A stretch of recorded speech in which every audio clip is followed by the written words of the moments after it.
میرے آقا اعلی حضرت رحمت اللہ علیہ قلم اٹھاتے ہیں اور حضور کی شان کچھ یوں بیان کرتے ہیں۔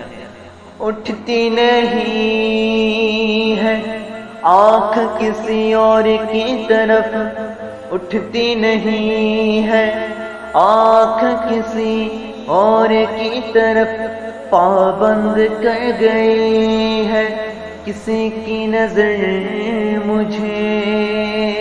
اور آگے فرماتے ہیں تیرے قدموں میں جو ہے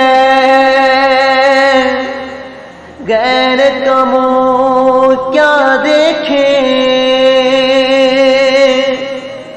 تیرے قدموں میں جو ہے غیر کمو کیا دیکھے،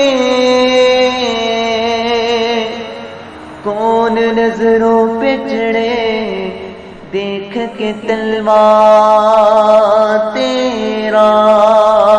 سبحان اللہ۔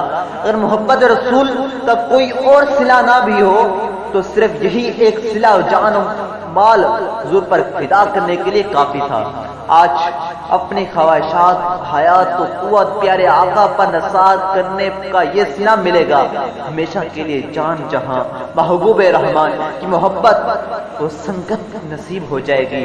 اللہ تعالی ہم سب کو نور مجسم شفیع معظم محبوب اعظم صلی اللہ تعالی علیہ وسلم کا محبت کا اسیر بنائے۔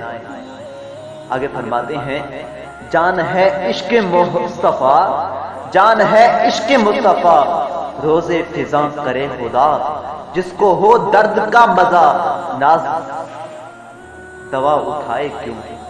اور فرماتے ہیں اے عشق تیرے صدقے جلنے سے چھٹے سستے، جو آگ بجھا دے گی وہ آگ لگائی ہے۔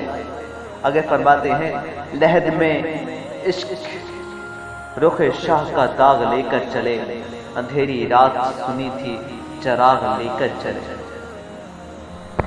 میرے آقا کریم علیہ الصلوۃ والسلام نے ارشاد فرمایا جس بندے میں، جس آدمی نے، جس شخص میں 3 خصلتیں ہوں، کتنی؟ صرف 3 خصلتیں ہوں، اس نے ایمان کی مٹھاس حاصل کر لی، ایمان کی مٹھاس کو پا لیا۔ ایک وہ شخص کہ اللہ اور اس کا رسول اسے تمام باسوا سے زیادہ محبوب ہو۔ دوسری یہ کہ جس سے محبت کرے اللہ اس کی خاطر محبت کرے۔ تیسرا یہ کہ کفر میں لوٹنے کو ایسا پسند کرے جیسے آگ میں ڈالے جانے کو، آگ میں پھینکے جانے کو ناپسند کرتا ہو۔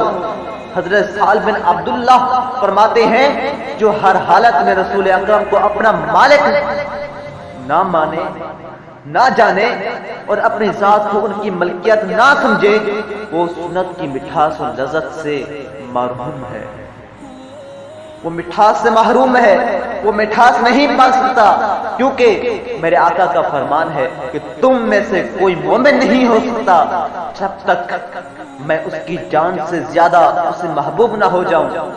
اور یہ بات بھی ذرا غور سے سنیے گا، الا لا ایمان لمن لا محبت له، سن لو اس شخص کا ایمان نہیں جسے حضور اقدس سے محبت نہیں۔